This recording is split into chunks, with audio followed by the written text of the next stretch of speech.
Key point 1. Having free time encourages you to focus on your health and well-being. Learning how not to always be working isn't centered on working less, stopping work, or not having a job at all. It's about taking time out to understand what work really means. In 2015, Marley Grace was married and working at a shop and artist's residency called Have Company in Michigan. One of her favorite hobbies was, and still is, knitting, and she uses it as a coping mechanism for anxiety and depression. Suddenly, she decided to start selling yarn at Have Company, hence turning her hobby into work. Marley Grace got so consumed with work that she kept at it non-stop. For example, if she was with her spouse, she was constantly checking her mail. When she was knitting, she was always taking note of the process. She continued generating income for her business without knowing that she was getting obsessed. As time went on, her marriage ended, and she had to relocate to California. So Marley Grace became her own boss, and it was bittersweet. She could work at her own pace without anyone ordering her around or telling her what to do. However, Marley Grace was entirely on her own with no one to depend on, and it was so scary. She got so lost in work that she neglected her health and body. Gradually, she started learning how to be deliberate about not working. Learning how to work less makes you feel like you're in control of your life. This summary is based on Marley Grace life lessons. You will learn when to get away from working and prioritize self-care. It also gives suggestions on how you can make good use of your time. It's easy to feel like suddenly those emails left unopened are going to completely destroy you, but they're not. Marley Grace. Key point 2. Understanding what work means helps you create a boundary around it. Usually, we are of the wrong opinion that whatever we do that is hard is work, and what is easy is not work. Your job may be your work, but not always. We may have some jobs we enjoy doing. They feel effortless, and after having a truckload of them, they eventually do feel like work. You are exhausted. You feel like you haven't rested. You've forgotten to drink water, exercise, or take a break. When you love doing something, it can be hard to feel like you're working when doing it. So, to make that boring admin or paperwork done, make it fun to do. Play music. Do fun things to erase the process. Work is subjective. You could have a hobby, but when you start seeing it as a source of income, it could eventually become work. When things on your work list become the only things you do, it hurts your spirit. Friendships, relationships, and even your business will suffer. Being aware of what overworking does to you and those around you will set you on the right path. The first step to not always working is to identify what work is to you. Make a list of all the things you consider as work. Be relaxed while you're at it so you can get it all. Now that you have made this list, you can delegate to ease up on all that you have to do. A delegation will not only make life easier for you, but it also provides jobs for other people. Don't be hard on yourself. Take it easy. After you've done all these, write out why you're grateful for your work, or what about your work that you're grateful for. Always working proved to be completely unsustainable for my mental health and also for those around me. Marley Grace. Key point 3.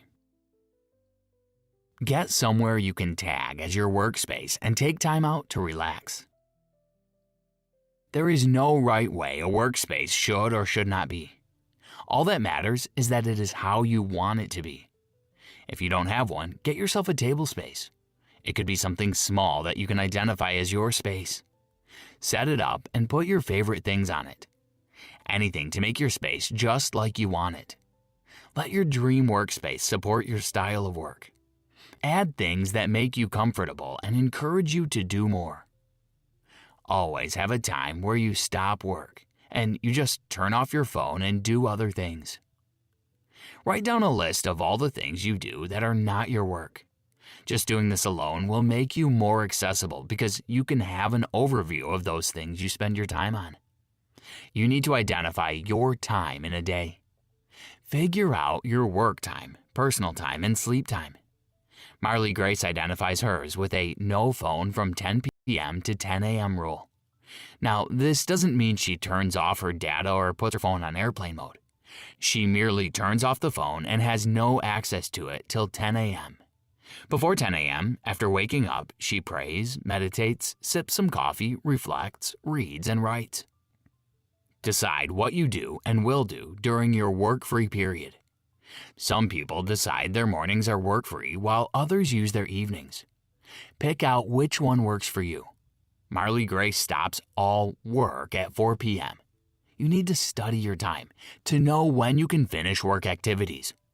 Later in the evening, say by 9:30, her mind understands that she only has 30 minutes of phone time left.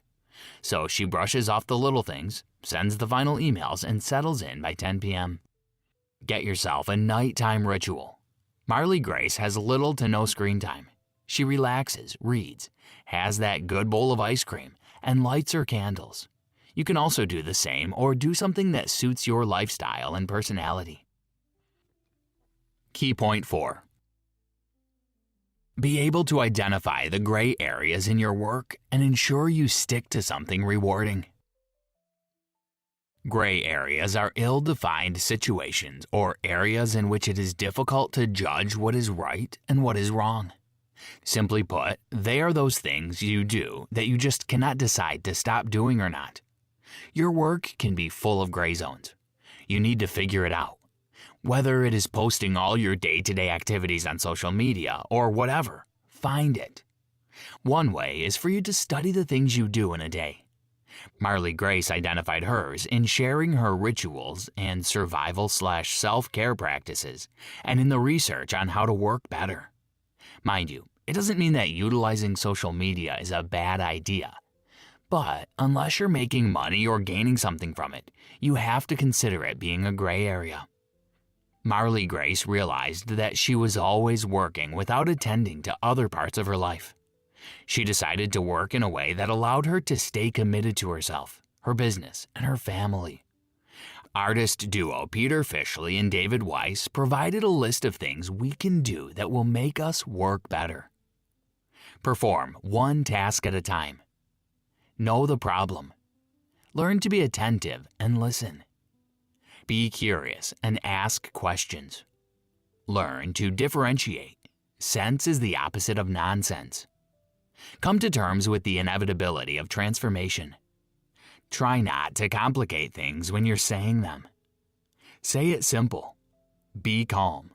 Smile. You don't have to run away from your gray areas. Just ensure that they don't distract you from your priorities. Knitting is Marley Grace's biggest gray area because she uses it to relax and forget about the day. You can easily figure out what your gray area is. For example, seek help from oracle cards or craft your card deck. It can be a set of flashcards where you write things and activities you like. Write down your findings and notice what keeps repeating itself. Key point 5. Taking a break from your phones will increase your productivity. Identify the parts of your work that don't feel like work. Honor them and make them unique. For example, many of us are addicted to our phones, and it has a way of making us feel like everything is work. If you can understand this addiction, you're on the right track. To overcome your addiction, delete all your apps, even if it's for a whole day or a week. Get a flip phone or one that has little to no access to the internet. A flip phone reduces your options of phone use and slows you down, so it is good. Use a phone box. It can be any box. You will have to put your phone in there for some time and not touch or use it. Leave it there, then you write, read, or do anything else. Stick to your time and stay off the phone. Get an app like Moment, Freedom, or Self-Control. This might contradict the first tip, but these apps monitor your screen time and phone use. If you use it well, you can moderate your use and stay in the green. You can restrict app usage or even the sites you visit to keep clear of distractions. Become a more disciplined phone user. For example, try to exploit your device in strictly defined hours. Also, putting a phone in airplane mode can be significantly helpful. At first, taking a break might seem deliberate and forced, but with time it becomes natural. You ease into it. Taking a break can mean different things depending on you and what you do for work and fun. It could be making a healthy meal, or listening to music, or taking a walk. You won't be surprised to find that even cooking for yourself can sometimes seem like a lot of work. Marley Grace finds solace in yoga, stretching, light movement, and peaceful techniques. Even though this can be her work as well, she uses some time to take a break. Key point 6. Avoid comparing yourself with others and stop being too hard on yourself so you can appreciate your uniqueness. For most of us, it is easy to look at the perception of others' success and compare it to how well we are doing. We use others as a scale to rate if we are working, or otherwise, how we are not. Anxieties and fear keep us alive as humans, but this doesn't mean we need to let it consume us.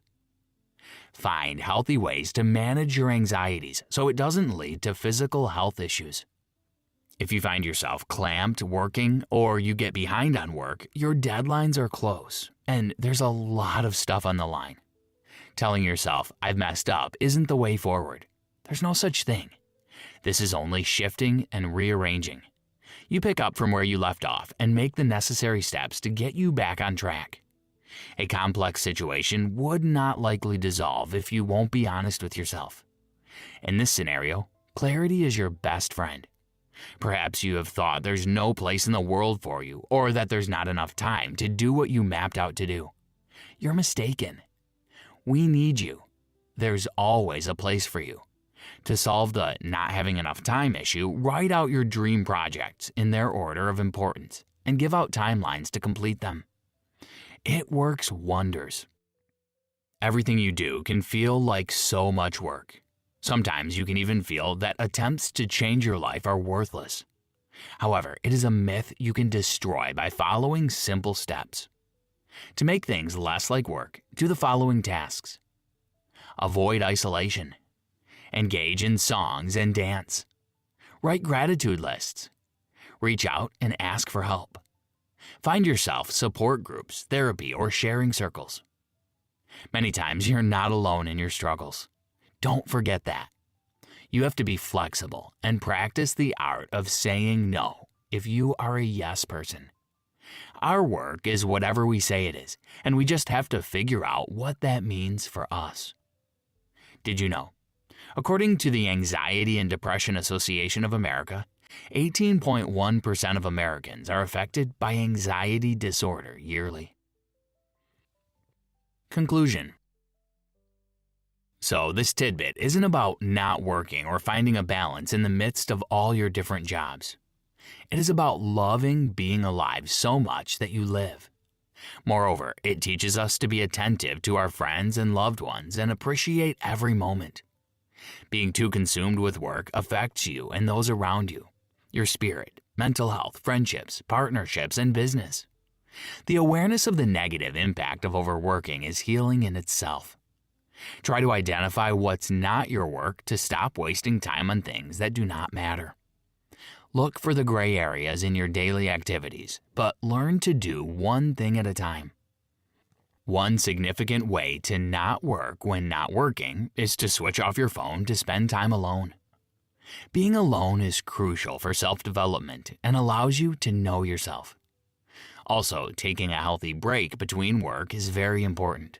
It could be something as simple as taking a walk or making a meal. Sometimes we compare ourselves with others because we feel they are more successful. We forget our own achievements and concentrate on the mistakes we have made. We've forgotten that even the most successful of us usually have bad days. Comparing ourselves with others compromises our ability to trust and leads to self-devaluation. Embrace your uniqueness and work on your weakness.